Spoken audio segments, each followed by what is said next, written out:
so welcome to the Roundtable Podcast. My name is Sean. And my name is Candace, and we are so thrilled that you've decided to join us today. And Sean, I cannot believe that this week is officially Christmas. So Merry Christmas to you all. You know, the last number of weeks, we have been tuning into Unite Youth's Unscripted Conversations.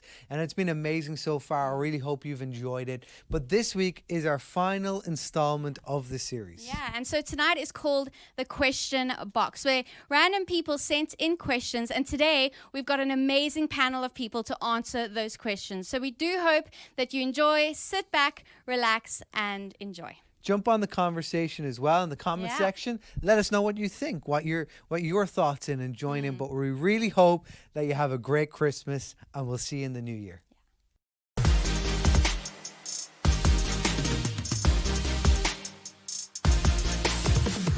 What's up, guys? Patty and Paige here, and welcome to our final episode of Unscripted. And I know that sucks, but next week is Christmas!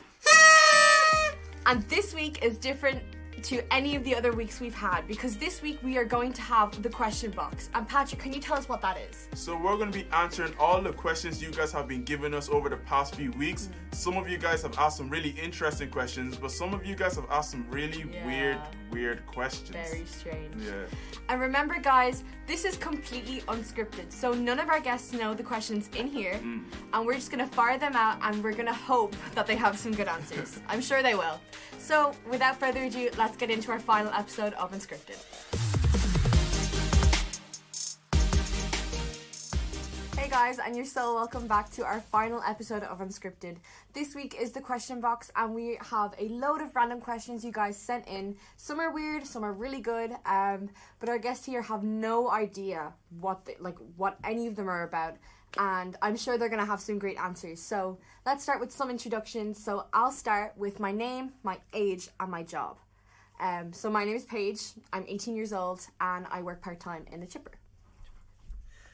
My name is PJ Booth. I'm the founding pastor of Open Arms, and I am 26 or 62. Depending on what day I get up. Yeah. Depending on the day. Perfect, yeah. I'm Amanda, I'm 22, and I am a digital content creator. Amazing. So cool. I'm Matt, or Matthew, if you're older. Mr. Matthew. I'm actually 26, and I lead a team of software developers. That's pretty cool. Oh my gosh, you guys have really important jobs. I'm just like, I work in a chipper. But no, it's really, really cool. So guys, today we have some really fun questions that the people on OAU Night sent in. Some are very random and some are quite deep. So I decided we're going to get started. I'm just going to pick one from over here. Okay, so our first question is, and I think I'm going to go with Amanda for this one actually. Okay. Start with you. The advantages and disadvantages of lockdown. Okay, advantages and disadvantages. I would say, for me anyway, looking back over, the last couple of months going into lockdown and everything, at the start it was very, very easy to only focus on the negative things. Yeah. I think with the current, with the situation, everything obviously surrounding the lockdown, a lot of people were bogged down in that. Yeah. So, disadvantages, I would say, from the offset were probably just being disconnected from everyone, being, that sense of isolation and people kind of just feeling like they're on their own in everything. And I feel like that was kind of everyone kind of felt that, I think. Yeah, at some definitely stage. 100%. I think when we were told you can't meet people, you can't go out to groups or gatherings, it was really it was a scary time. And we all felt like, oh my gosh, I can't go near people. I just can't, my family, and that's it. I remember at the start of lockdown, I just wouldn't go outside. I wouldn't leave my house unless I was with my mom or something like that. And I think it was something because we had no idea what this was about. There's a fear within us now, and I think it's really true. We all just felt so isolated. And I love how PJ, your take on that, the advantages and the disadvantages. There. Yeah. Well, the first lockdown in March, I quite enjoyed that. Yeah. I really did. I did. And I caught up work in church, and caught up work at home. And this one I find much more difficult. Really? Because when I miss meeting with people, I miss that tactile touch, I miss church, miss fellowship. I miss that more and more. Yeah. So that's the negative part of it. The positive part right now is it does give you time on your own. No, well, it does. It does. Yeah, it yeah. does. That's And it gives good. you time to think about what life is about, your priorities. I think I'm talking to a lot of people who travel to work every day, and for them it's very positive not traveling as much. Now, there's advantages and disadvantages, but I think a lot of people will reassess their lives, how they live after this lockdown. Yeah, that's so true. I think like what you were saying with people, like you enjoyed the start of lockdown. I think it's for people who, because a lot of us are constantly working, like we're never really switched off, and lockdown kind of forced us all to switch off. Like it just made life slow down, whether we liked it or not. And I think that is also a really good thing. A lot of people really enjoyed the first lockdown. I think the second part is like struggling because we've gotten back to some sort of normality, and then it's just like, yeah, you're locked down again, and we're like, oh no, like we need people, we need to see people. And it's crazy how much of our society is built around people being able to be close to each other. Yeah. Like even your restaurants and your shops, like everything requires people to be face to face, and then when you don't have that, it's like society cannot function as normal. It's like we need relationship to thrive, and like when we don't have that, we're like, what do we do? Like, no, that is really good. So I'm gonna ask Amanda to actually pick out a little Question. Okay. Can I yeah, go on, give it a little stir. Okay. You can ask whoever you want. This is a tough question. Okay, I'm gonna bring it back to Matt. Okay. Okay. Lions or Barry's tea? I don't like tea. I like it. It's like, Just straight it's no. like someone took leaves and put it in the water. I don't like it. It's a tree in Neither. water, basically. Neither. No. Is one of them a pyramid? Pyramid shape. Yeah. Yeah, which one's a pyramid shape? Because I hear that's better. Lions. Releases the flavor better. Honestly, Apparently. yeah. Lion's tea for me. I'm a Lions person, Lions so tea. when I do drink tea, I'm more of a coffee person. No, I love tea. Tea over coffee every day. Oh, guys. Amanda. Tea over Really? coffee. Yeah. Oh. Actually, hot chocolate over everything. Have you had Butler's hot chocolate? No. Oh, Yeah, no, yeah. it's good. Is it so Yeah, good? good, Oh good. my gosh. Pure. I need to go do that now once we're not in lockdown. Yeah. Oh my gosh. No. Coffee for sure. Coffee for sure. I want to try to get like a good one. Not that they're not good. I know. They're all good, I swear. Okay, this one's a tough one. PJ, how do you forgive someone? How do you forgive? Yeah. Well, first of all, to establish what is forgiveness. Yeah. Forgiveness is not letting someone off the hook. Forgiveness is not saying it's okay. Forgiveness is not saying it doesn't matter. Yeah. Forgiveness is not saying you didn't hurt me. And so what we have is certain principles in the Bible. Yeah. And one of the main principles is forgive. Yeah. And God says in the Bible, it says, if you don't forgive, you will not be forgiven. So there's this concept of flow. And it says that in the New Testament that we will have rivers of living water. Yeah. We'll have freedom and liberty and joy and laughter and all this stuff flowing through us. Yeah. And with unforgiveness, it blocks all that. Yeah. Right? So the first case that by forgiving is letting me off the hook. By forgiving allows the flow. By forgiving comes along and sets me free. Yeah. And forgiveness is a decision, an act of our will. So how I see forgiveness is, it's my decision to forgive, but it's God's miracle working power to make the change in my heart. Yeah, that's really good. I can't change how I feel. I can change how I think. Yeah. I can change my decision, but I certainly can't change how I feel. Definitely. So forgiveness is an act of my will, a decision of my mind. It's a cognitive decision, but brings in a supernatural power of forgiveness to my heart. So how do I forgive? I say, Lord, I make a decision to forgive a person, not a thing and it, the church, school, society, the government. It's always a person. And so when I make a decision to forgive, I say, I forgive that person for hurting me, for letting me down, for disappointing me, for stabbing me in the back, for speaking ill about me, and the consequence it did in my life. Yeah. And when I make that decision to forgive, somehow what I see is this supernatural power of God comes and applies that forgiveness to my heart. That's really good. And I think a big thing from that is that forgiveness is a decision. It's not just like, oh, I forgive you. Like, it's hard. It's really tough, especially when someone's like hurt you or someone's done wrong by you. I think it's really hard to actually make that active decision, because we can have our feelings and emotions take over and we'll just lash out in anger. And I really think, it's a really tough decision to make. And it requires like a surrendering, right, of everything you're holding on to. It requires you to give it up. And like that is really, really hard to do. It's not natural, I don't think. Actually, I read a quote once and it said, unforgiveness is like you drinking poison and expecting the other person to die. So it's like it does more harm to you, like in the long run. So really forgiveness is essentially it's for yourself. Yeah. More than anything It else. really is. It's not about the other person. It's about You're like PJ said. It's even a thing like when you're holding grudges as well. It actually affects you like mentally and physically. 100%. It's just such a knock-on effect. Like you can tell when you're holding on to something. You're like, oh, this person like they really just get on my nerves. It makes you agitated with the people you love, and like even the way you react to situations is completely like on the flip side. So from where like something was just not that big of a deal, like because you're holding on to a grudge from something else, it'll make you just completely just flip out. And it can ruin our relationships, because imagine, for me, forgiveness is like a wall. And so imagine from the time you're young until now. So I'm 62. Imagine if I did not forgive, how many walls would I have there in front of me? And therefore, it's hard for me to love, hard for me to trust, hard for me to have a real relationship. So for forgiveness breaks down the barrier that allows me to love, allows me. Doesn't mean it's easy. No. Doesn't mean it's not painful, all. right? But what it does, it brings freedom and liberty. But there's a cost to freedom and liberty. Definitely. That's so good. I think what you said about it's not letting someone off the hook, or it's not saying, oh, no, what you did is okay. I think that's important, because we can often think that when you forgive someone, it validates whatever they've done, and it doesn't. It's a heart change. It's a heart definitely. No, definitely. Oh, guys, that was a deep question. That was. It was very deep, wasn't it? I think I'll let Mr. Matthew Craig take this one. What do we got? What do we got? Oh, okay. If you could star in a movie, which one would it be? Oh my gosh. Go for it, Amanda. Ooh, no pressure. The Matrix. Who?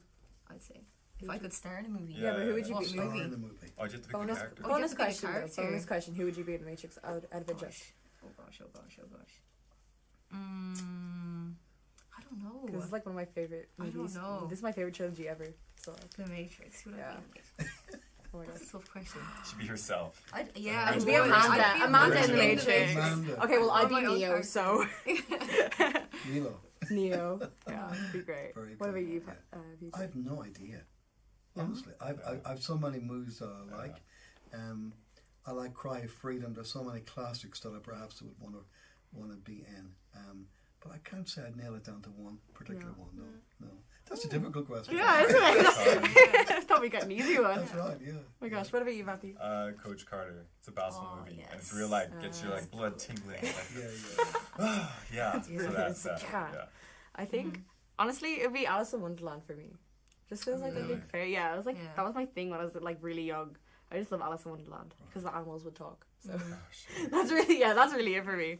But yeah, that's like it's very very quick answers, but that's me. Okay. Oh, lovely. Okay, this one's for you, Matthew. If a guy wants to make a move, how should he go about it? Asking for a friend.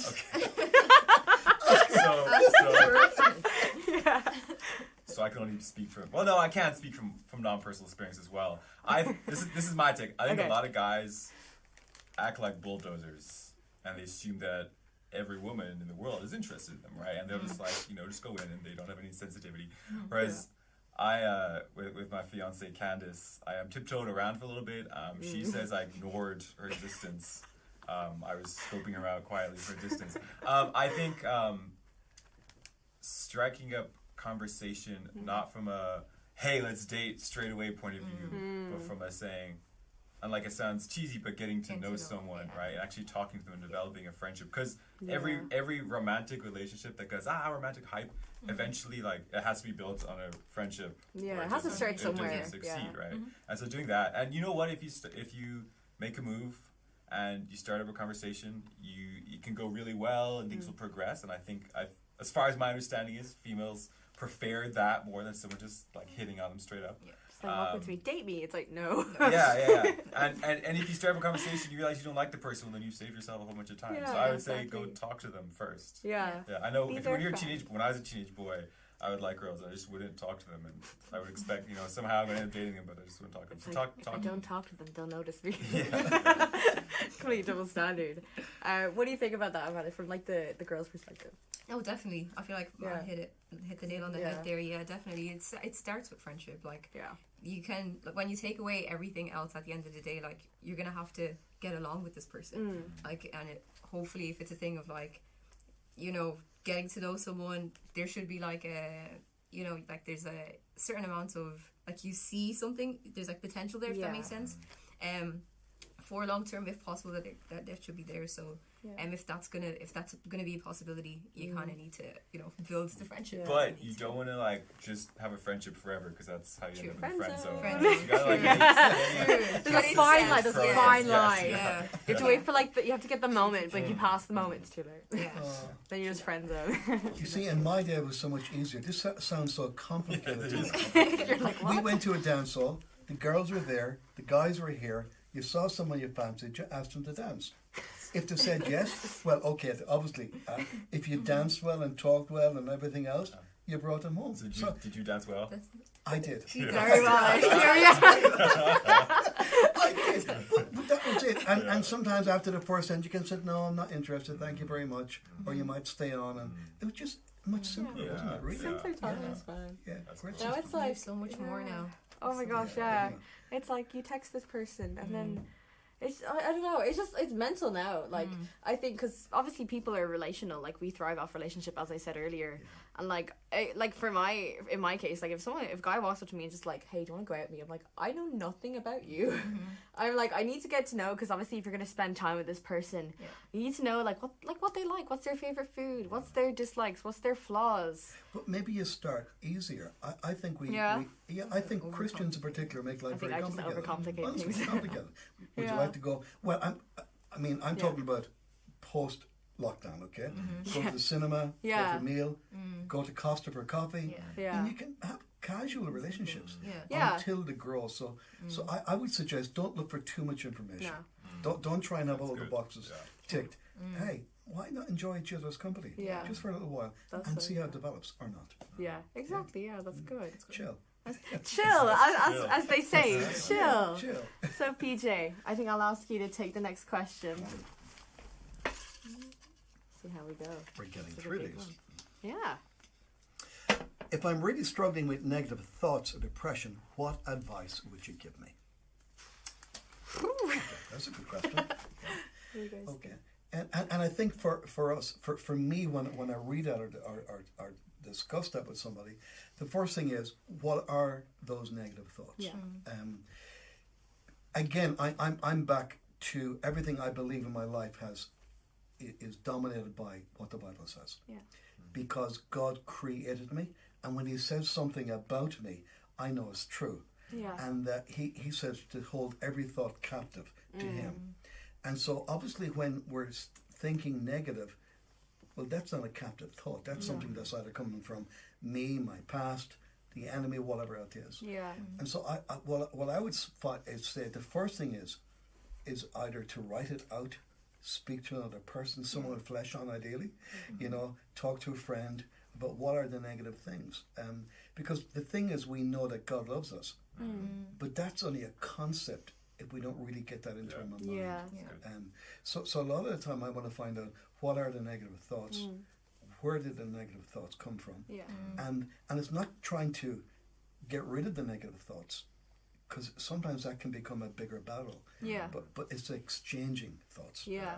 Right. And the whole idea of depression, people say, I'm depressed. Well, maybe you're just feeling a little melancholy.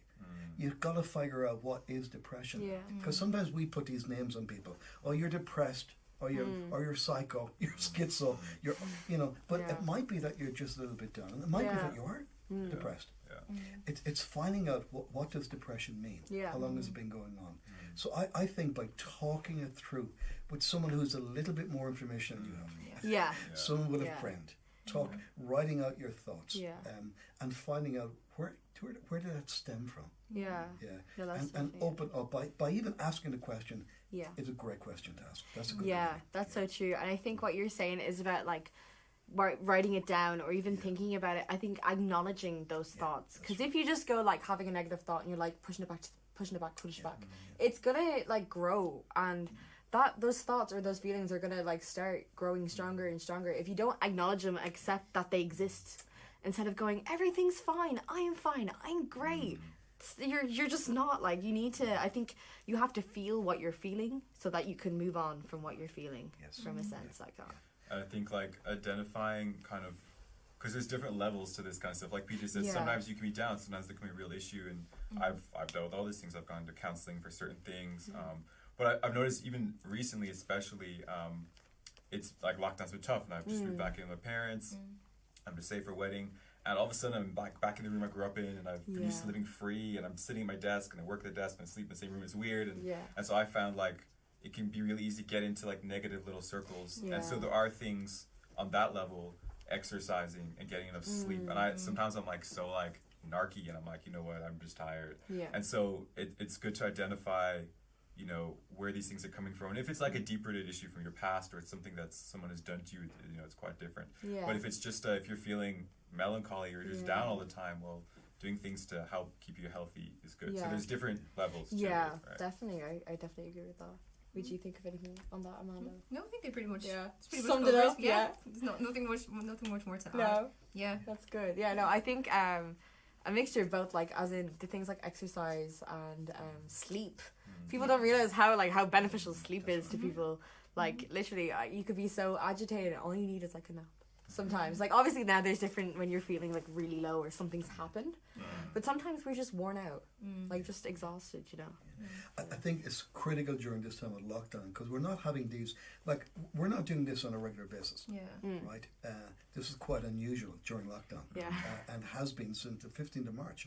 We've been through this. I think if you're isolated on your own, your thoughts can take a downward spiral.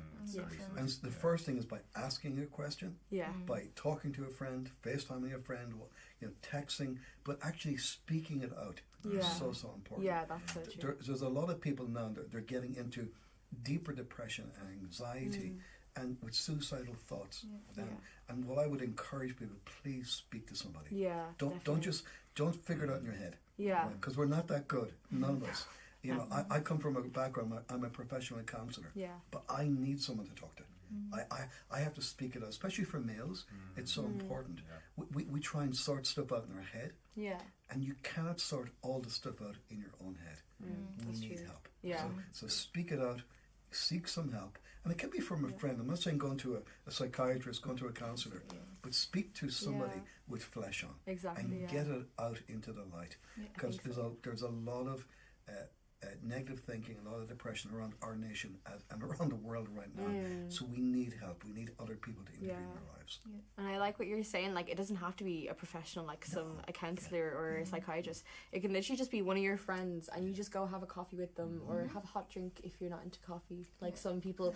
Not gonna mention any names. No names.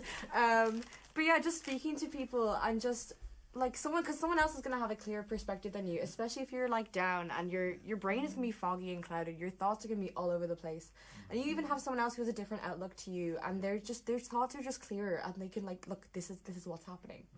I think it even takes the power off it. Like sometimes we build up these big monsters in our head, and the minute we kind of, you know, talk about it, immediately it shrinks it. It just diminishes. It takes the power away from those thoughts and things like that. So that's so good. I like these questions, guys. They're going really well. I'm gonna grab, I think, one more good question. Let's see how we're doing. Oh, it's lots of loud noises. Sorry. Okay, this is a long one. Okay. At the best of times, family can be hard, but especially during lockdown. We have been locked up with our family. So, how can we nicely agree to disagree with them without disrespecting them and causing fights? This is a toughie, I think. This is a toughie, because like we all love our families. Like we love our families. Like for me, I love my parents. I love my siblings. But when you're like stuck in one house with the same like 4 or 5 people for I don't know how long, it does get a little bit hard. I'm gonna go with Amanda for this one to start off. So what do you think? This is a very tough question. It is very, very tough. I think, regardless of who it is, I think if you're stuck in a house with anyone for this amount of time, there's bound to be clashes. There's bound to be, people butting heads and everything. But I think the main thing to kind of consider, well, two things. So consider that the other person is also feeling what you're feeling. So we're all in the situation together. They're also trapped with you. Like as much as they're irritating you, you're equally as irritating to them. So kind of trying to have grace in that sense for this person, and whatever reactions that may be coming from there. But at the same time, also just learning more about yourself. I think this, like PJ mentioned earlier, the first lockdown in particular, I think was very, very good for people to kind of introspect a bit more and really just kind of learn a bit more about themselves. So for myself, one thing I've really learned is like what triggers me, what in particular triggers me. So it's like when I see a situation that might escalate into something that's going to trigger me, just leave it there. Walk away, leave, and go to my room, do something else, distract myself. And so just learning when to leave a situation, learning when to speak up, when to not speak up, when to sometimes when people are, when emotions are high, it's better to just leave the situation and come back and sort it later. So kind of just learning how to navigate the situations in that way, whatever way works best for you. But I think communication is the best for sorting out any kind of relationship, like whether it's family members, siblings, whatever it is. Just communicating how you're feeling, and then also trying to understand where the other person is coming from. I think is probably key. That's really important. I think as well, because like we always clash, and I think as people we can tolerate, not really tolerate, but we can have a certain amount of energy for other people, but we also need that quiet time for ourselves to recharge. Like whether you're like introverted or extroverted, everyone needs time to recharge and to reset themselves. And like what you were saying, when emotions are high, like you can be agitated, that's the word. You can be agitated, you can be tired, you can be angry, and when you come back to something, you can see more, you can look more clearly. It's all about, like, for me, I keep going back to your perspective and how your thoughts are managed. You can keep going back to that situation and you're like, wait, okay, this could be solved a lot easier if we just talk about it. Like, communication is so important. But yeah, that's really good. It's unnatural, isn't it? And I think that's the key for me, is realizing this is not normal.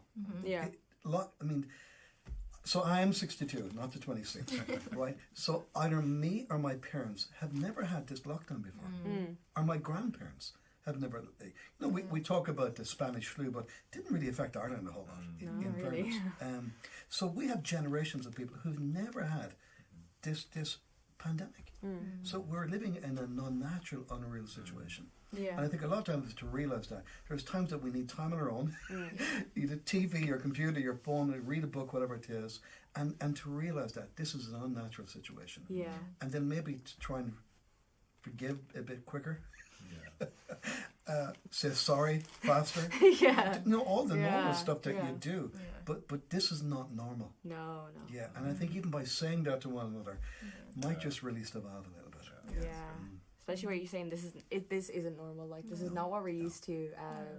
So, like, obviously, naturally, we wouldn't know how to react and to, like, respond to situations. But no, forgiving a lot faster and saying sorry a lot faster, even when we don't want to.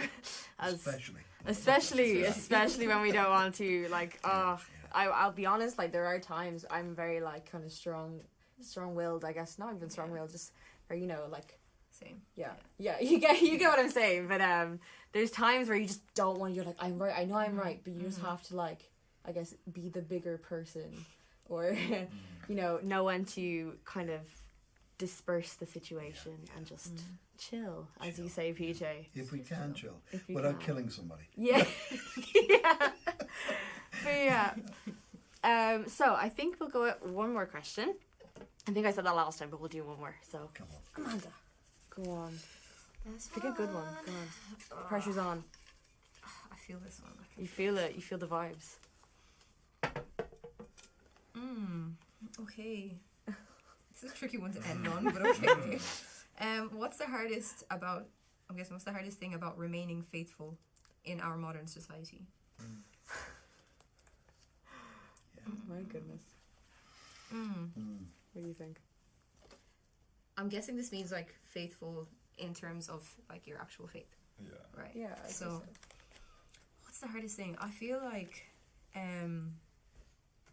there's a lot of distractions.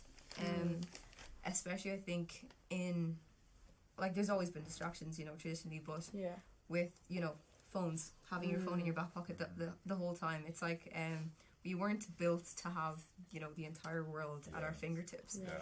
So that on its own, I think, creates a lot of anxiety already within people, and that's a distraction within itself.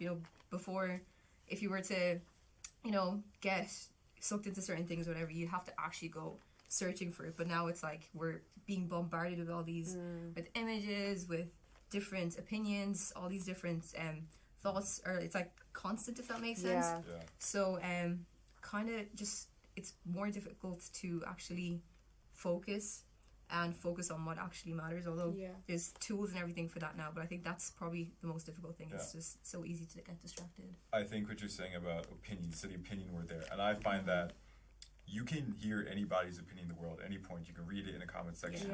You can read some trash that somebody wrote in 15 seconds and put it up, and you don't understand the context and all that. And I find for me, I love chewing on theological issues, right? I love it. But I've learned that if I have a question or I have a thought, don't go Google it, because the amount of trash you'll find someone who's completely out there, but you don't know them, you don't see them, you don't talk to them, and so there's so much like nonsense or stuff that's not healthy out there, and not even if it's right, it's not presented in a healthy way. And so there's so many different opinions and thoughts, and there's no, everyone's truth is right these days, right? So there's so much information, it's so hard to filter out what is right and what is wrong. And so that's so difficult. And I think for me, it's over the last 10 years is figuring out, okay, well, how do I filter all this through, right? It's amazing having Google, having all this you think is amazing. You can learn so much so easily, but it's being able to filter through the lens. And I think that's where being involved in like a local church, right? Being surrounded by people who also love Jesus and who are also, walking with their faith, whether they're wrestling with it or not, and being able to not just take in information and have it sit there, but be able to like have an exchange and see people who are living out their faith and like see that in action. Does that make sense? Yeah, that's so good. That's definitely good. What do you think about this question, PJ? I think that question is even broader than our faith, because faithfulness has to do with relationships. Yeah. And obviously faith has to do with one relationship with Jesus. And that's the ultimate thing. So I'm married now over 44 years. So part of the challenge to remaining faithful is short-term gain as opposed to long-term faithfulness.